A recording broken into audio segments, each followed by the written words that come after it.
साहेब तुम्ही आता तुम्ही पंतप्रधान मोदींना भेटलात तेव्हा त्यात एक सगळ्यांची टीका अशी सुरू होती की आपला देश हुकुमशाहीच्या दिशेने चाललेला आहे, जे की अमित शहा किंवा मोदी जे आहे ते हुकुमशाह पद्धतीने वागतात.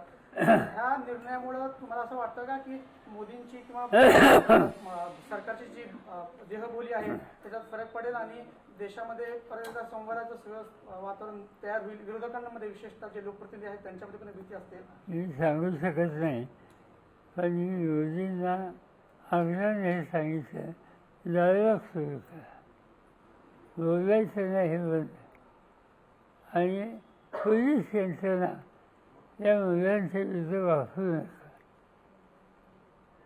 आणि मला असं वाटलं की मी जे बोलतोय त्याची नोंद त्यांनी घेतली असावी, आणि त्यामुळे मी प्रत्यक्ष कृतीनंतर जी पाहतोय त्यामुळे यापेक्षा वेगळा निष्कर्ष आज मी काढणार नाही.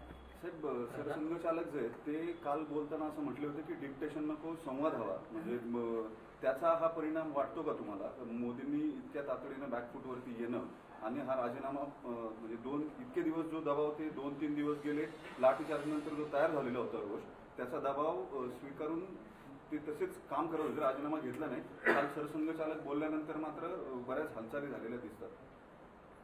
मी पार्लमेंटमध्ये पाहत होतो, पार्लमेंट 4 दिवस नाही, पण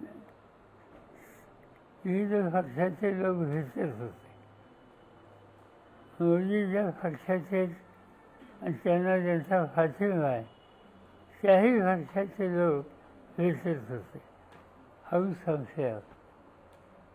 आणि त्यांचाही मूळ हा डायलॉग सुरू करावा असा होता, आणि तसंच होत अन्य लोकांनी सुद्धा तिथं बांधलं.